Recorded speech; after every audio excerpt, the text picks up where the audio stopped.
I was like, oh, this It's is for disgusting. me. What are you doing? Let me do this. I need this. I need this in my life. All right. Well, why don't we head down? I want to make sure that we can head down. Actually, I was looking over Rashad. Because Yeah, I it think looks we like need he's another minute. communicating with our person down there. I want to make sure that they're ready. Yeah, he says, yeah, sure, why not? Right. We might have a little extra shuffling when we get down there, but I do want to get down to the feature match area. So let's head down right now for round 4 here from Portland.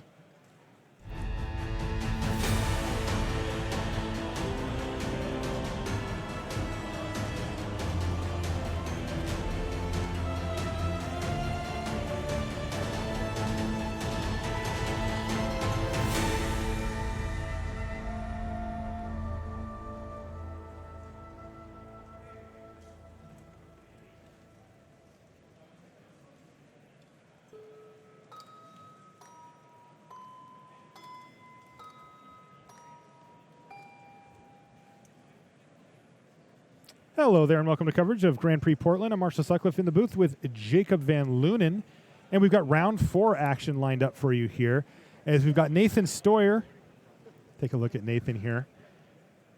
Nathan is 13 years old. He's got multiple GP top 32s on his resume. If you play in a lot of GPs, you'll actually recognize Nathan. He's a great kid, and he finds himself yet again in the feature match area. He's definitely a fan favorite. Speaking of fan favorites, Steve Rubin on the other side.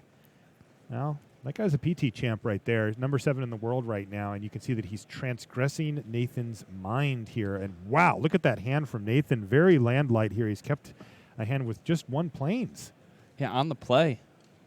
This is risky business. Yeah, he's going to have to get lucky here. And it looks like he's going to lose. Well, there's 4 choices there for Steve, really 3. Yeah, and I mean, the Collected Company, obviously the most powerful card, but it costs 4. And at this point, Nathan's going to need to find 3 more lands before those Collected Companies are at all relevant. Whereas a card like Spell Queller, could, like, if he goes land, then that can put Steve in a bit of an awkward spot. I wouldn't be surprised if we saw him take Spell Queller here.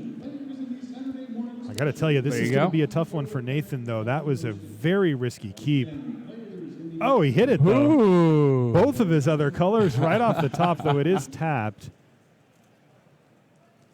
I got to say, if Nathan escapes this opener, he did. Wow. Have you ever heard of little kid luck? I have heard of little kid luck. Normally we don't talk about it with 13-year-olds, but geez, that was fortunate of him. Now, Steve Rubin has a lot of information at his disposal here. After having seen his hand, he knows every card in Nathan's hand at this point, and he's going to be able to, manage the way that he plays this game accordingly, at least to the effect that he can. I mean, he can.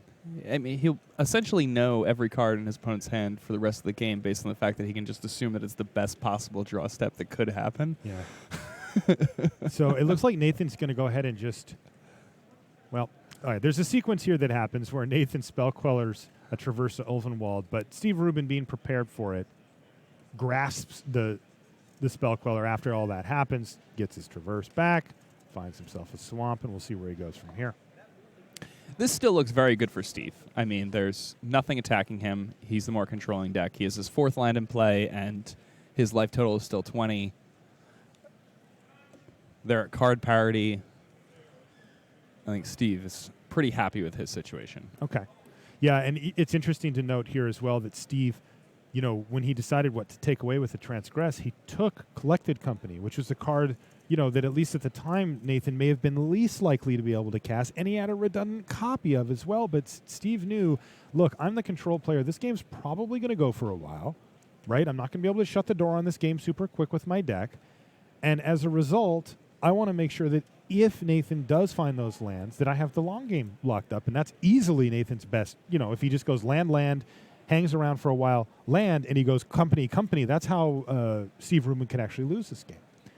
Smart stuff from Rubin, and in fact, that scenario has played itself out thus far where Nathan did go land, and has now kept himself alive, and it's only a matter of time until he finds his 4th land and can fire off that first company. He would have had 2 of them. Definitely the best card in his deck in just about every matchup.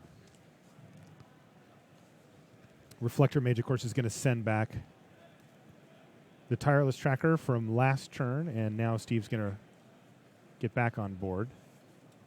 with 2 plays here. He's got a Nissa and also a Sylvan Advocate. That's a big Sylvan Advocate. Nathan's funny. Did you see his mannerisms when he draws his card? Yeah. It's very dramatic. I like how he passes the turn, too, with, like, the snap. We'll watch out for that. In the meantime, Reflector Mage is going to get rowdy here. Take down Nissa before she can transform. And she was going to transform this turn with the land drop from Ruben. Unfortunately, no attack there possible from Stoyer, as the Sylvan Advocate's already a 4-5 and, in fact, is going to attack and knock him down to 16.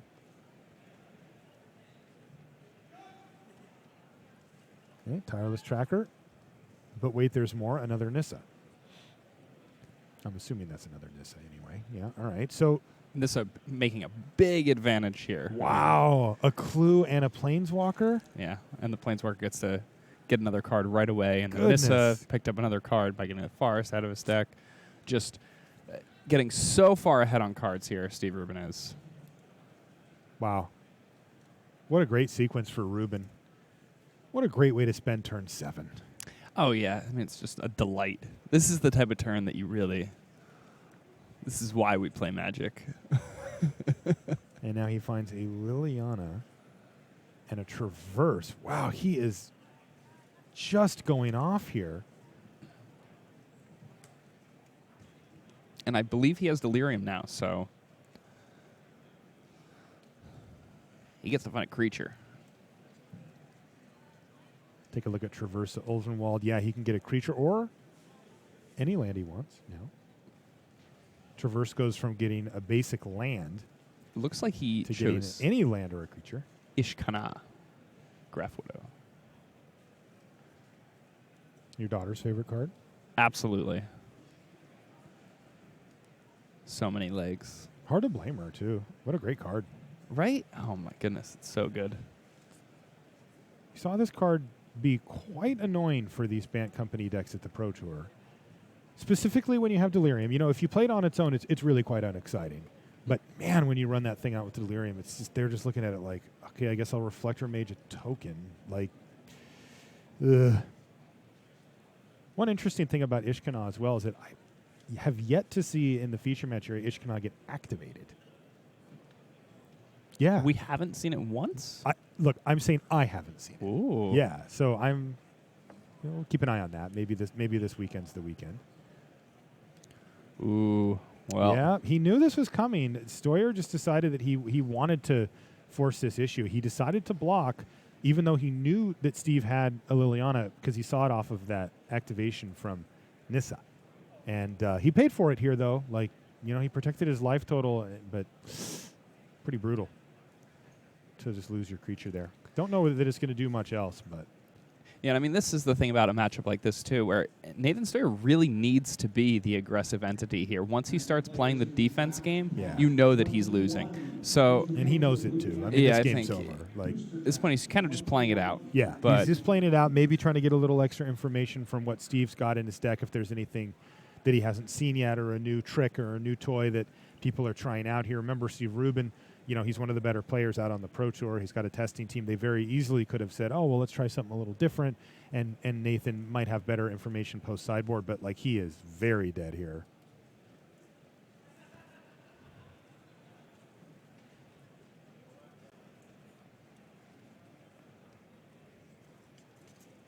Tracker back to hand for Ruben off of the Liliana. You'll see this pretty commonly. And there's Ishkana as well. Spiders go.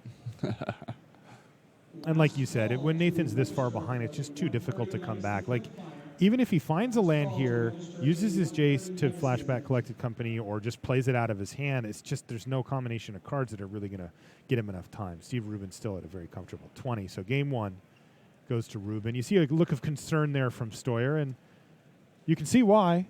That did not go smoothly for him. And to be honest, he got pretty lucky, like, just to be in that game at all. So yeah, he got very lucky. I mean, keeping that one lander on the play was a very risky move. And then, I think a lot of it, too, was just that his turn 2 land came into play tapped. I think that, Steve was able to really capitalize on that situation. So his first play of the game was on turn 3, and Steve was able to use Grasp Darkness and Traverse the Elven Wilds together to get the Spell Queller off the table and still get to search for the land, and she got out of hand quickly. Indeed. Okay, let's jump over and see what Michelle Lee versus Andrew Brown. Andrew off of his second Pro Tour top 8 last weekend, riding the high, as it were. We see, again, Nissa turning into a Sage Animist here. Funny part about this matchup as well. So Michelle, she's actually from L.A., which is where Andrew's from. Michelle's originally from Toronto. But she's actually neighbors with Andrew, and Andrew lives with some Magic players as well. Part of the East-West Bowl team all live together down there, and she's their neighbor. And now they're playing each other at the GP. It's kind of funny. In Andrew's first round, presumably. Indeed. Also, talk about Andrew. I mean, a year ago, I don't even know if I knew who Andrew Brown was, and now he's in the top 25 in the world. Yeah, incredible stuff from Andrew. Really seems to have found his niche with Team East-West Bowl. Both of his top 8s came with that team. But now he's got the neighbor fight. He's got to try to defeat Michelle here, who's certainly going to be keenly aware of his play style and probably his deck as well. So it looks like she's going to kick things off with an attack with an Advocate and then follow up with an additional Advocate. And that Jace was on 8? Jeez. Wow, and it looks like she attacked Jace and he took it. Is that what you saw? Yeah, well, I didn't know what the Jace was on, but I thought he took it, and then it being at 8 previous to the attack was what was surprising to me. Oh, no. Yeah, this is brutal for Michelle. Oof. So she kind of played into this, right? There was a Declaration in Stone in the graveyard, and she played a second copy of Sylvan Advocate and opened up Jace being able to flash that back. And Andrew says, look, you're going to get a couple of clues off it, but let's just set you back on tempo here and get rid of those. Maybe line up an attack here to try to get in at some of these Planeswalkers. Because if you look, Michelle's looking to be in a good position here with Liliana and a transformed, well, at least previously transformed Nissa. And now it looks like Andrew is very much in the driver's seat. He's able to get both these Planeswalkers off the table. Michelle down to no board here, except a couple of clues. Oh, okay. Liliana still at 2. She must have shrunk the power in last turn.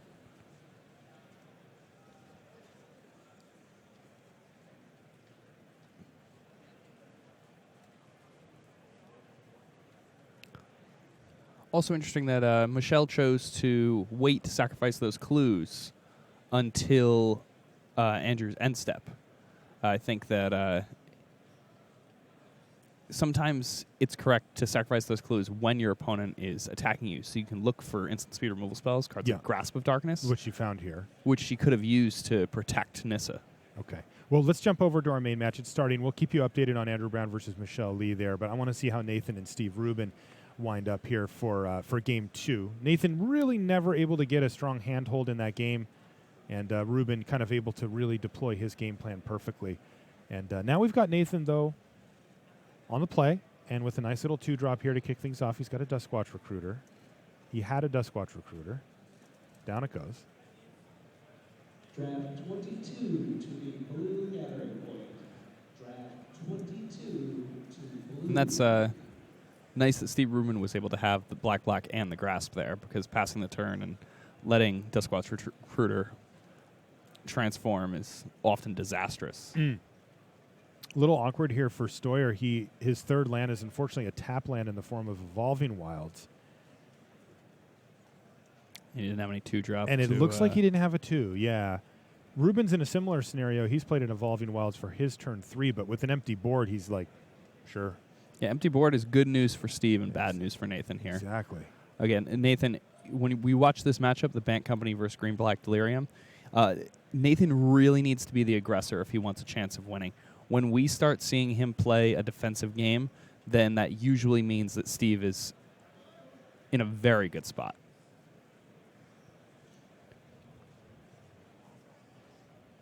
Okay, well, Stoyer has all of his colors available now.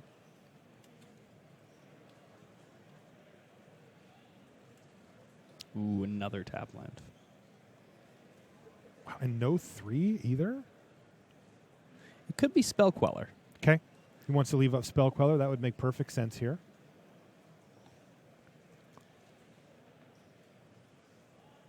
The issue, though, again, is that Steve is very happy to have an empty board. I think he'd like to just pass into Spell Queller mana and kind of force Nathan to make a decision on whether he wants to just cast the Spell Queller. Yeah.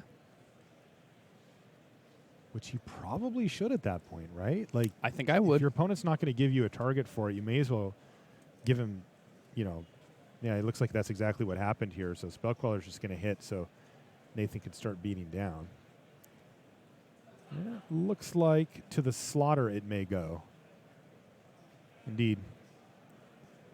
Once again, Steve Rubin able to keep the board completely clear. Now, with 4 untapped mana those and make it 5, Stoyer now has some really interesting instant speed stuff available to him in the form of probably Archangel Avacyn and for sure Collected Company. Well, Nathan has, I believe, Tamiyo Field Researcher in hand. I think that Rubin's passed the turn back, and that is going to prompt Nathan to fire off a Collected Company. No blue on the other side, so he knows it's resolving.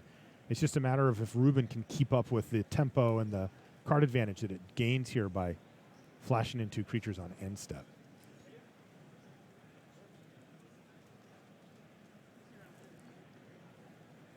Okay, well, he's going to use Murder before Nathan's turn to take down Jace, because he knows that that can become a major issue, especially with the Collected Company in the graveyard. Absolutely. I mean, that's a wise decision there from him.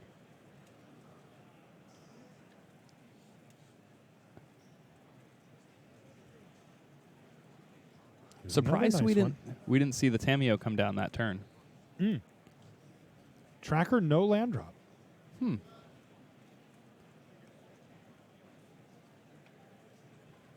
it may just be because I want to see some field research in action. There's nothing wrong with that.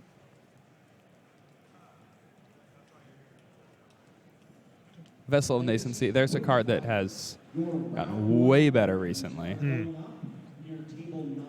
Oh, he had Negate available. That's what it was from Nathan. So he was planning out his turn where he could play 3 mana for the tracker and leave up Negate. Oh, wow. Now this is a great Tamiyo. Yeah, he negates the Languish, and now here it comes. This is what you wanted, Jake. This is everything I wanted. Boom. Oof. And now he's going to draw extra cards off of each of these. So he's going to draw 2 cards here. He used the +1 ability on his 2 creatures. You can target your opponent's creatures too, but obviously that's not relevant here. So he's going to target his own 2, draw a couple of cards, hit a land drop, get a clue. Woo. That's impressive. That's really impressive.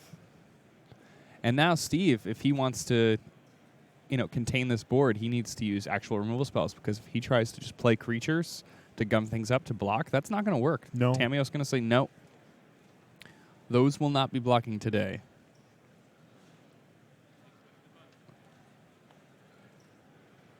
We did, however, see to the slaughter out of Steve, which would be amazing in this spot if he has access to another copy.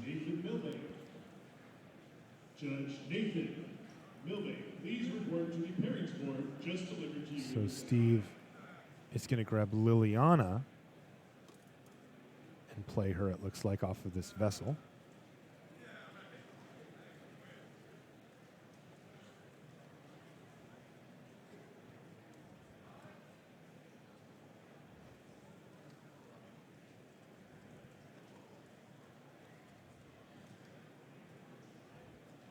This is interesting.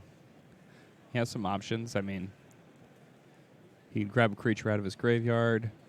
I believe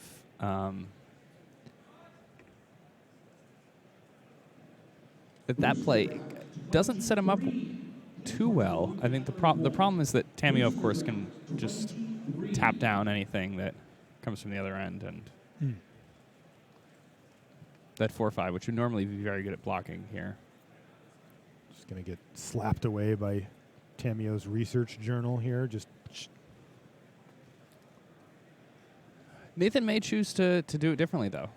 I think that it depends what's there are in his definitely hand. a lot of different options here for him. How about that one? Yeah, that works fine. All right. Reflector Mage. which means that Liliana is about to get killed by a spell queller.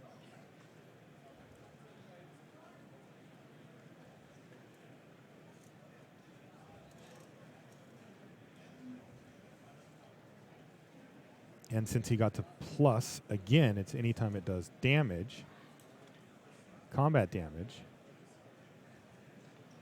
Yeah, just getting further and further ahead here.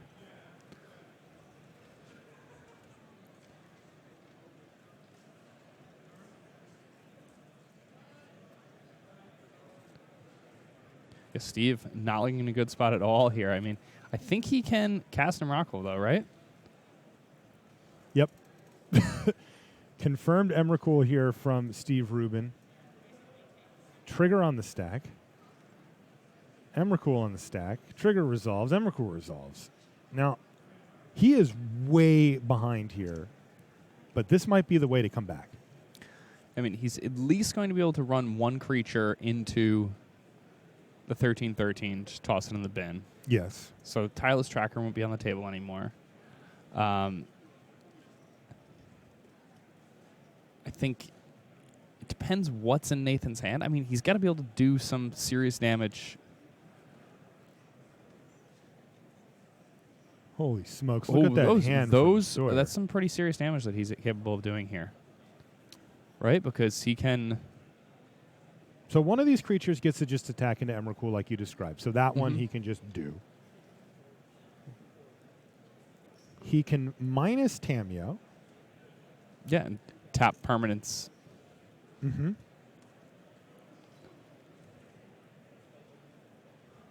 Wow, and he's access to 7 mana here. There's a lot going on here that he could do. Wow, this is pretty exciting. Yeah, so the -2 is tap up to 2 target non-land permanents. They don't untap during their controller's next untap step. So unfortunately, Reflector Mage can only target creatures an opponent controls, so True. he can't quite use that to his advantage. I mean, we have seen people cast Reflector Mage on their own Emrakul before. Oh, yeah. You know, not their own, but you know what I mean. No, I understand what you're saying. Yeah, like just, we've seen them do that.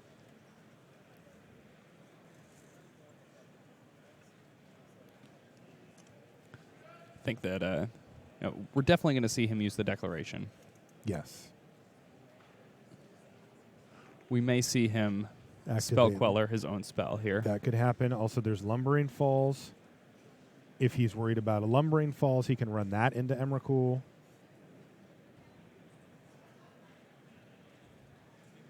It does severely crimp the mana that he has to try to use the other things in the hand. But you can see Ruben going through how to figure this out. This has become one of the interesting talking points for Standard as of the Pro Tour, which is, playing Emrakul against your opponent is hard. It's really hard. I mean, we saw people like Steve and, Owen and, some of the best players with the most success of late really get stuck like this, where they're like, okay, I'm looking at your hand, I'm looking at my hand, I'm looking at the board, I'm looking at the next turn or two, I'm thinking about what you could draw, which means I have to have some knowledge about how your deck is composed and what's really bad for me and what I can cut you off from. And, at some point it does start to whelm a bit. Yeah, it's a lot going on here. Looks like Steve has found his line, though.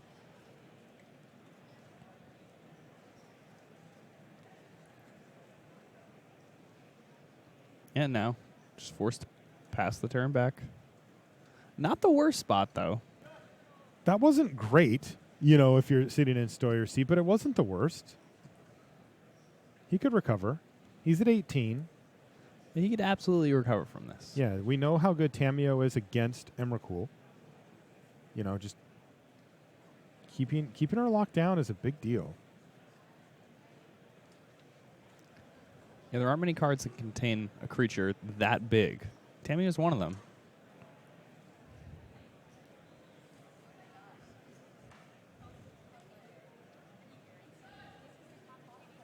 Nathan just going to get in here with the Lumbering Falls. And what's nice about that is, he's got the win next turn now. He just needs to survive one more.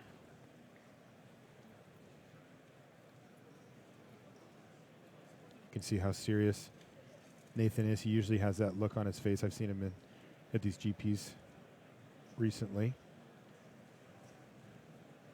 Clearly somebody who's played a lot of Magic. You know, he's only he's got 13. You know, he's young, but like you can play a lot. You know. Oh yeah.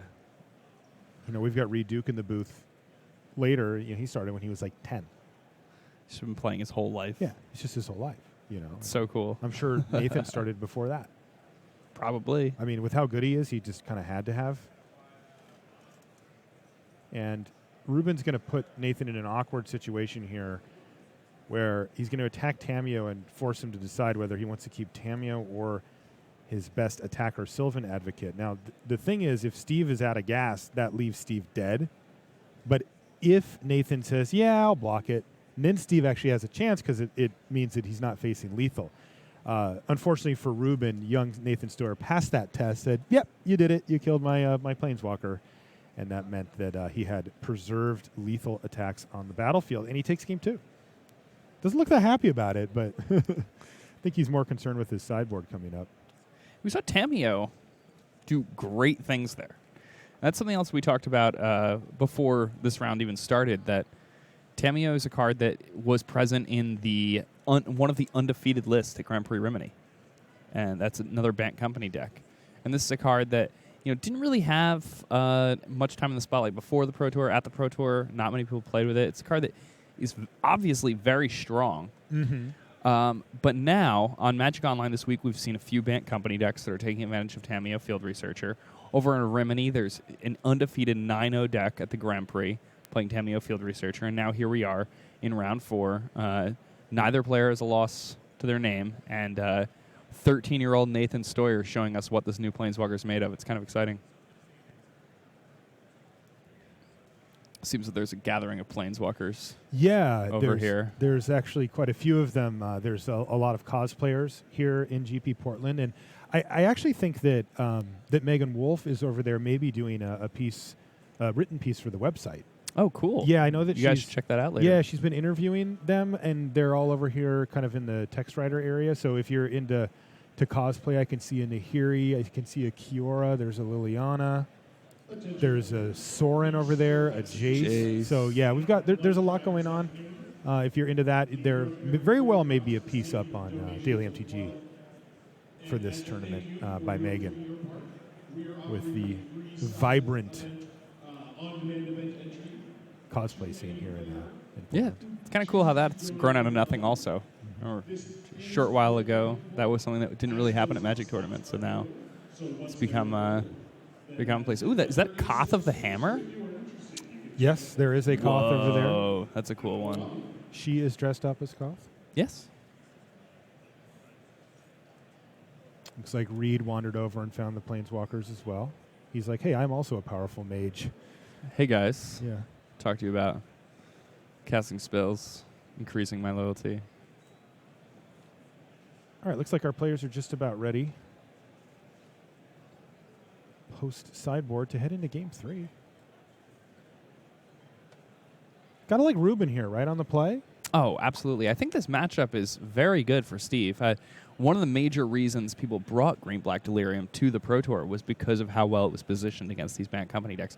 Of course, the Bant Company decks that they were practicing against didn't have Tamio. Sure. Still, I think that I don't think that changes things that much. I think we have a quick mulligan from Nathan here. Must have had no lands. It's the only possible option. I believe Steve's kept, so...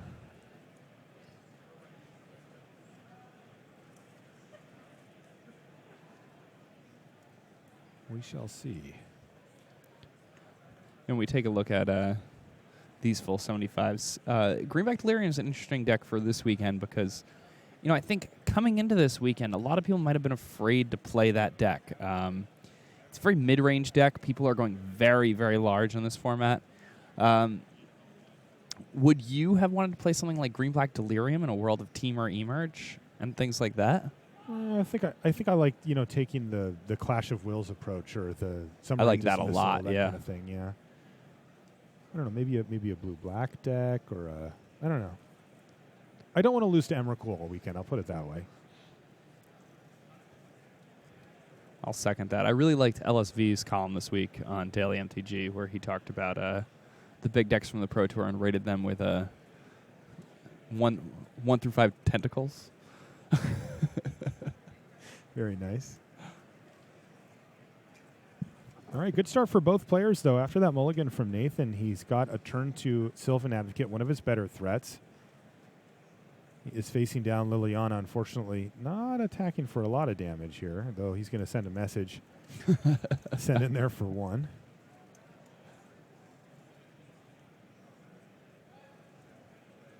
Ooh, and this is really nice for Steve that he's getting an extra turn here.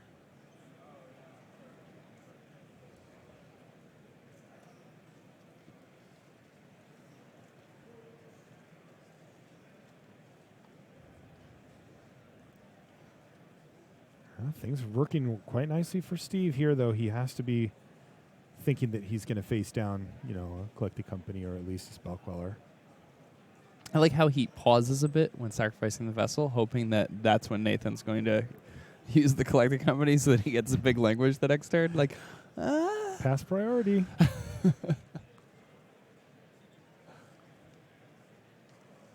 What did he get? A Gilt Leaf Winnower? Okay. it's pretty good. Yeah, it looks pretty nice for next turn.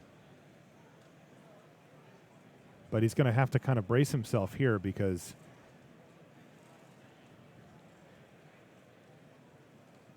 Yeah, the thing about Gilt Leaf Winnower is, so when it enters the battlefield, it destroys something that is, power and toughness that aren't equal. But then it also has menace, so it can pressure planeswalkers in a really unique way. It costs 5 mana, so it can't get spell quellered. And Steve Rubin now knows that he's very unlikely to get spell quellered here, and it's basically Collected Company or he's way ahead. Like if Nathan just does nothing, obviously that's fantastic for Rubin, but I imagine it's very unlikely that that's going to happen. well, the shields were down. I mean, Nathan still gets to wait till end step here, but he is very likely to have his Sylvan Advocate killed here. Though Rubin is looking at his hand and trying to decide, is it actually the best play to run out this Winnower? It very well may be. I think a lot of people would be very quick and happy to use that Winnower there, and I think the fact that Steve is willing to really go through all of his options and think this through shows like his deliberate style of play and how he's always looking for the absolute best play possible. He's actually passed the turn back here as well. All right, so there's that Collected Company that we were waiting for, and he's already hit 1. Oh, did he? Oh, he did hit on the last card as well. All right, so he's got Sylvan Advocate and a Pacifist now.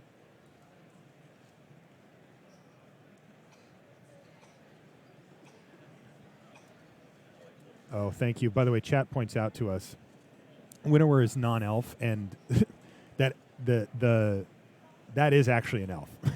Oh my goodness! Yeah, I had forgotten that as well. Thanks guys for the thank you guys backup for there. Up there. He has now a target for it that he also doesn't kill. So the Winnower's looking a little awkward in his hand at the moment. I mean, look, it's still a fine creature, right? Like it's big, it has evasion, but Deals with that pretty nicely. there's one. We did it.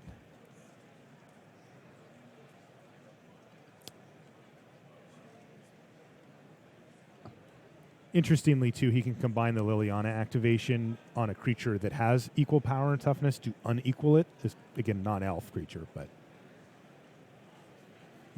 if that does pop up. Weird stuff with the Winnower. It's a strange card. Well, that's a good one. Hey, that's even better. Wow. Rubin, that is nasty. Yeah, Nathan, all of his mana's tapped, so it's not even like he can get back on the table here in an efficient way. Nope. So Liliana can do a lot of different things here.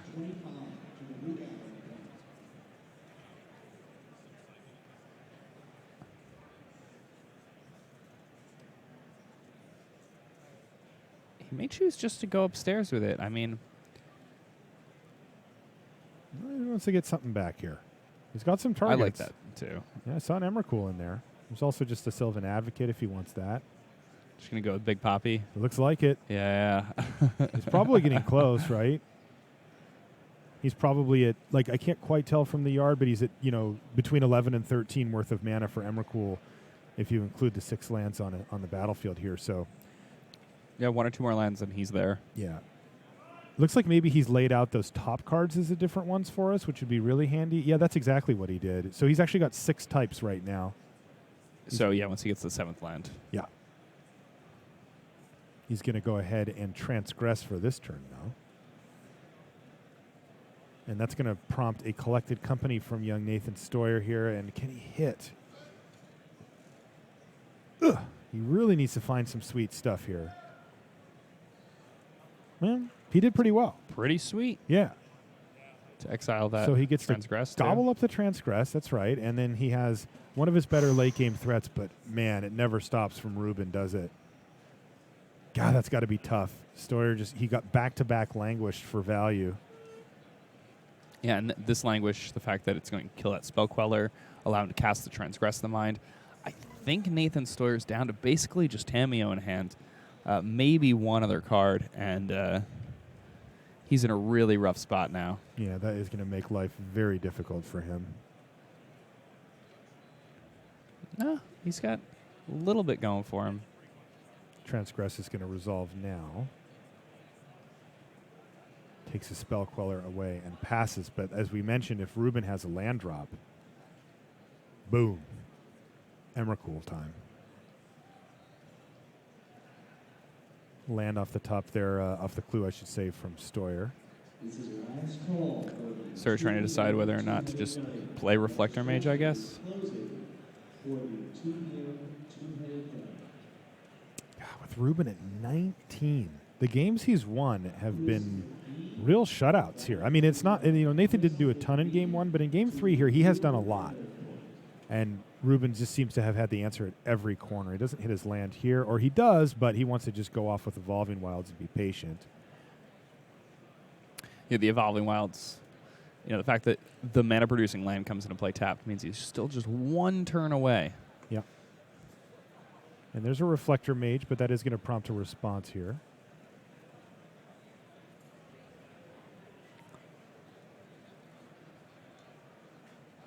Doing that Reflector Mage, I think I know what it would like to do.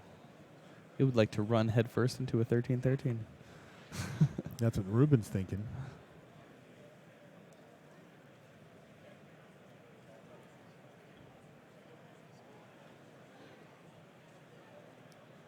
Another land off the top for him as well. Although, I mean, decent opportunity to use the Winnower. Local Blood Bank is offering up free on-demand events for players who donate blood to the local blood bank. Support a good cause and save a life by signing up for a blood donation right next to Arnold's Avenue. That's right, you donate a bit of blood, you get a free on-demand event entry. Yeah, There it is. And you see Nathan, he just shakes his head. Ugh, so brutal for him. There's a Lumbering Falls down there for Nathan as well, which may be the best thing for Ruben to take care of here. And it's kind of funny because it feels like good news for Stoyer because he's not going to get completely destroyed here from what we can see. But the problem is that's because he doesn't have anything going on, and he's facing an Emrakul, and we know how quickly Emrakul can finish the game. And he's good. And this is what we mentioned earlier too, as well, Jake, is that Ruben is actually going to cast Reflector Mage for Stoyer and put Emrakul back in the hand. You go to 15, says Stoyer. Well, looks like he's down to 14 after using a Pain land. Seems fine. I mean, he just gets to rejam go for it Emrakul again here, yeah. And if Nathan happens to draw a non-creature spell, something like Collected Company or Tameo, then Steve can actually cast it and negate it. Mm. Magic players, if you signed up for booster draft number 26, please report Steve's still patiently moving his game plan forward here. Now he's just going to go for Tireless Tracker plus Gilt Leaf Winnower, which finally a non-elf, Yes. non-same. Yeah, we found one. And you can see Ruben just constricting ever closer on this game. With 3 clues even. Yeah. Yeah, he still has 3 clues just in case something goes awry. Looks like Nathan may have summary dismissal in hand, though. Okay. That'd help. It's about as good as it gets when your opponent's casting Emrakul, but still don't even know if it's enough.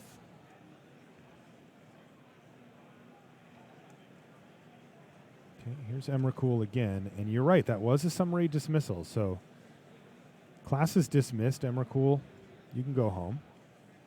Yes, she's also exiled.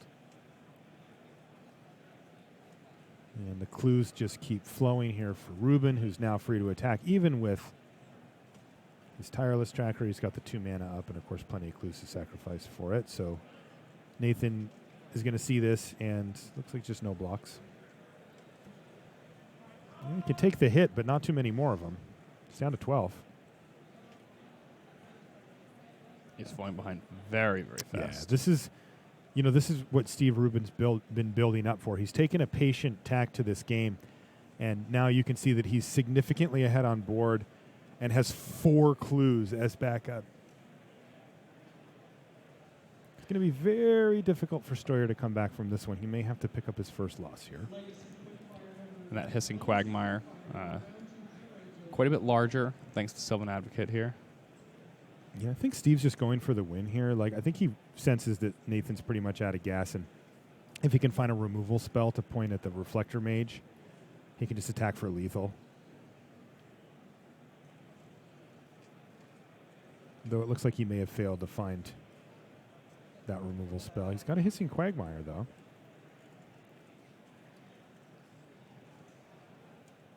And he's going to jam with the team, and that's going to do it here. Steve Rubin defeats Nathan. Yeah, Nathan's going to have to settle for a 3-1 start to his GP, but we'll be seeing him again if he can keep up the wins for sure. He's a nice kid, too. Cool deck also. Yeah. I really like the inclusion of Tamiyo in these Bank Company decks. Seems to give them the longevity they need to overcome a lot of the things that are good against them, while also providing them a way to deal with Emrakul in the later stages of the game. Mm-hmm.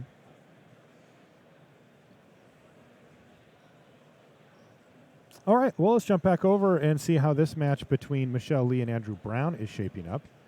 We mentioned earlier that they are neighbors in the Los Angeles area, so they will have maybe seen each other at local tournaments or maybe even tested with each other for various events. And if you want to get better at Magic, one of the best things you can do is surround yourself with good Magic players. Indeed. So, being around East-West Bowl all the time, I'm sure that's going to have a positive effect on your gameplay. And it goes both ways. Speaking of gameplay, what a mess. Look at this board state. It's disgusting. It's just a mess.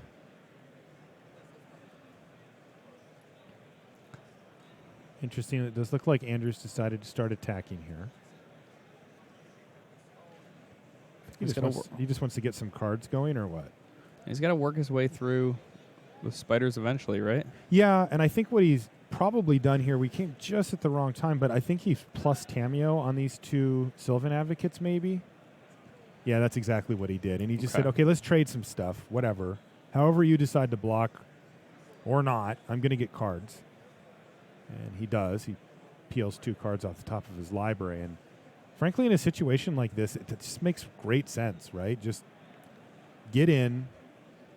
You figure it out. If I end up trading for a spider for something, you live with it. But you just start pulling ahead on cards so quickly, and you've got a Planeswalker ticking upwards as well.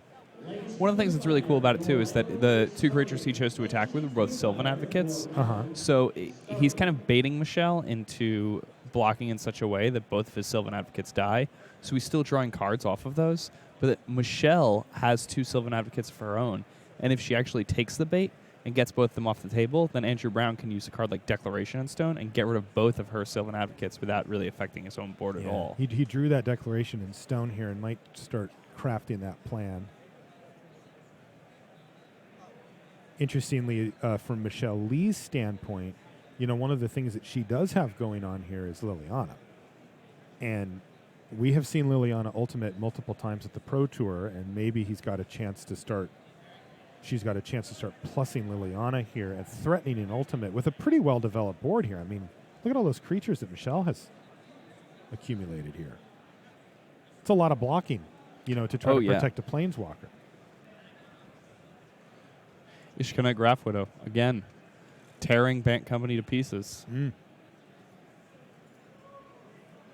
It looks like she's going to punch back here as well.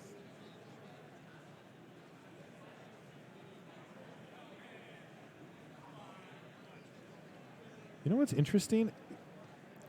So it looks like Andrew's going to line up a block with that Sylvan Advocate that was originally targeted by Tameo. And Tameo reads, until your next turn, whenever either of those creatures deals combat damage, you draw a card. Yeah, so he's drawing another card here. So he should get another card off of it. Which is kind of insane, considering that it just straight up blocked that and had no, really no downside for him there. That could cost Michelle here. She didn't get a ton of damage in. She's got Grasp for Nissa here just to, try to keep the Planeswalker from going nuts. And she's got a 3rd Sylvan Advocate now. Yikes.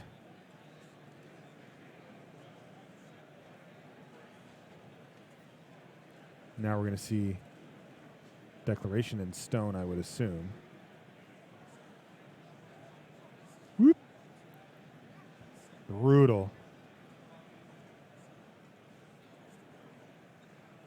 Now she's up to 5 clues. That's a lot of investigating. It is, but she's going to need to get on that investigation trail here because her board state is actually starting to dwindle a bit here. Meanwhile, Andrew's side of the table just swelling. Yeah. If Andrew can flash back that Declaration next turn and take out the spiders, he will have killed 3 creatures on the opposing side on back-to-back turns, and that just turns that really clogged up game state into all of a sudden clean lines of attack all over the place for Brown potentially. 25 players, modern battle players. Pairings are being This Tireless Tracker getting real big. Mm-hmm. Michelle really needs here as Emrakul just to What about something Languish? for their death. Languish is pretty nice. She's got Languish in her hand. Oh, Now- wow. Now, Andrew, though, I believe has a Spell Queller in his hand, which is pretty brutal for Michelle. She really doesn't want to, she'd much rather try to get something down. Does she have anything that she can play to try to convince Andrew to play a Spell Queller first? Because it would be so savage. She has a Nissa. Oh, she runs out the Nissa and he Spell Quellers it, and then she languishes. Oh, my goodness. And, I mean, he's likely going to Spell Queller Nissa. I think It's a he pretty kind of... powerful card. Yeah, but she may have made a mistake here by playing that land first from her hand. I agree. Because now if she goes for that play and Andrew says, well, you've already played a land, it's not a Planeswalker yet, he may just let that happen. Where if she puts it on the stack and hasn't played a land yet, she found Emrakul there from the Nissa. It must have had one in the graveyard. Well, maybe just playing Emrakul as her line the whole time anyway, and she just needed the land for that. Doesn't seem bad. Interesting spot here for Michelle. It's very touchy.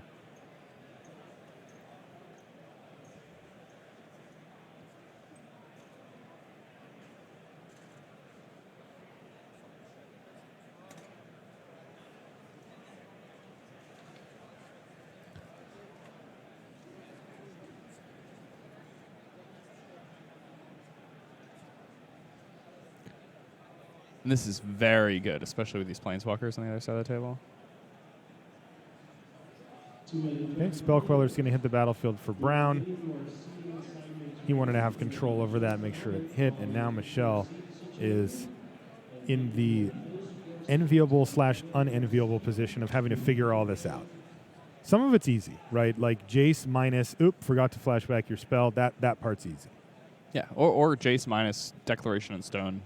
There you go. Get rid of your 3 Reflector Mages. Yeah, or a pair of Spellcallers. Pair of Spellquellers. There you go. That works too.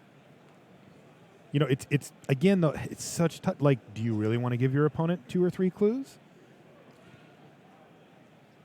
Yes, but that's a tough call, right?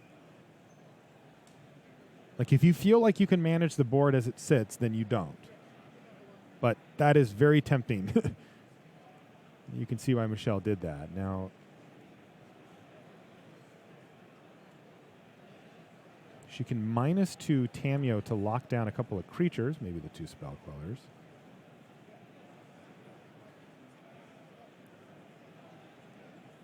Seems to make the most sense. Those clues, not overly relevant because of the Duskwatch Recruiter in play. Mm-hmm. And it's kind of like a redundant ability.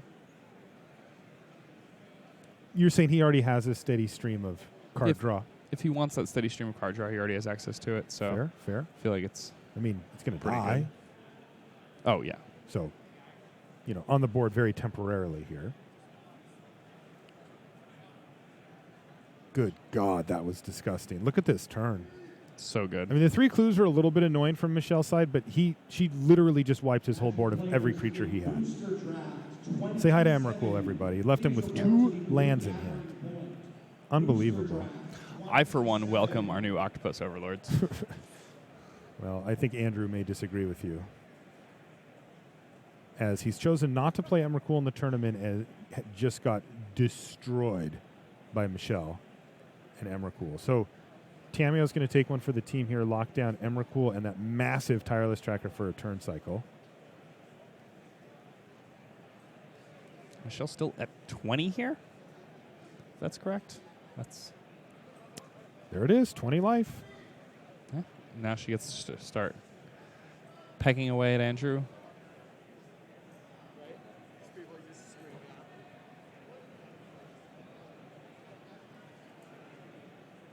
Well, Andrew did find another copy of Spellqueller here.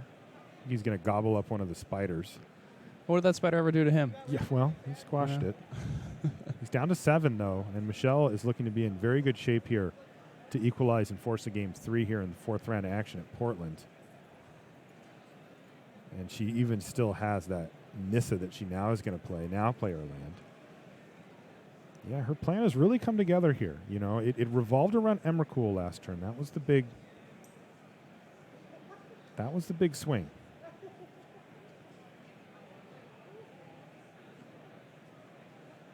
Not a whole lot Andrew can do here.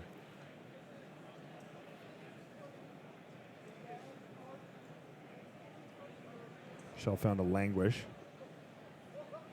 off of a clue there. She's going to keep chipping away at this pile of clues that she's developed. I mean, another attack here is basically it. And Andrew was able to, stem the bleeding for a little while by using Tameo's minus ability, targeting the massive Tireless Tracker and the Emrakul on the other side of the table. But now, of course, facing off against this massive board. There are tons of spiders over there on the other side. She even found a deadweight. Whoop.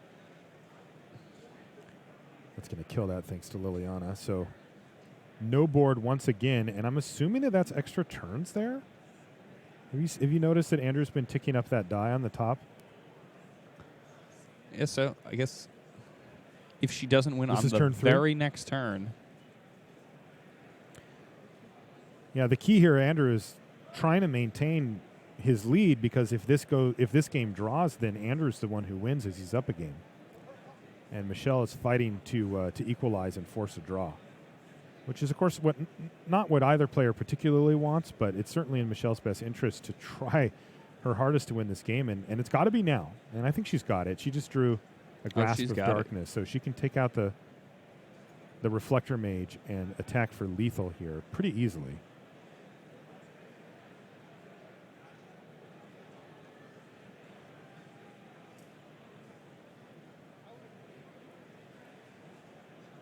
Yeah, down goes Reflector Mage.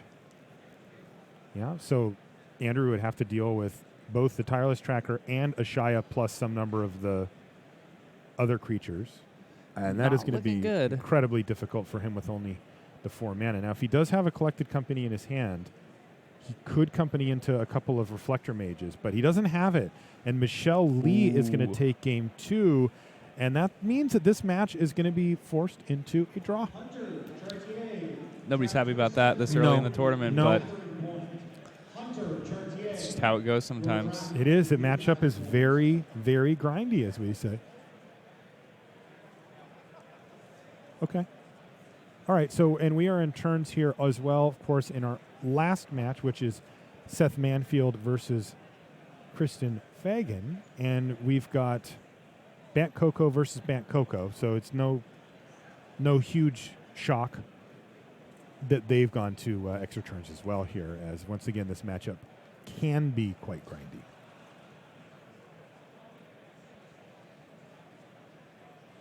Interesting stuff. Again, last weekend at the Pro Tour, not much Bant Company out there.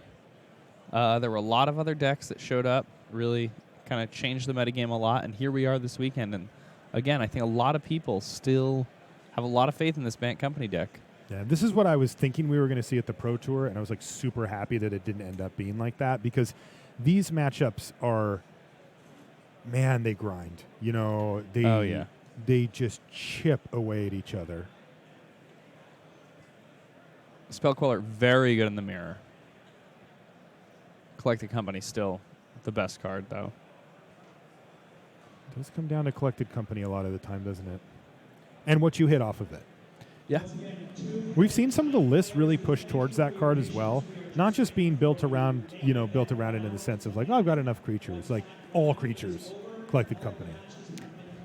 Who needs Dromica's Command anyway? .deck.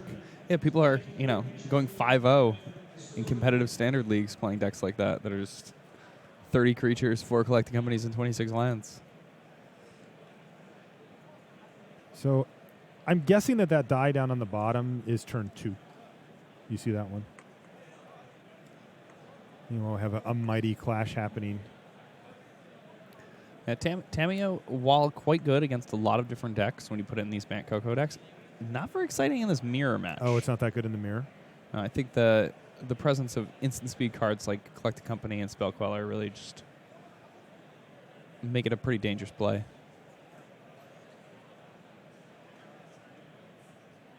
Seth looks like has won against Christian here. It's hard to say. I mean, clearly Seth was ahead on life totals and was making a big attack, and Christian Fagan was just like, this is all I got, man. And it looks like Seth is the one who's going to win this. 2-1, so he's going to stay undefeated. He just came off of his buys and faces down Christian here in his first round off of buys, and he's going to pick it up. That's going to do it for round 4 here from Portland.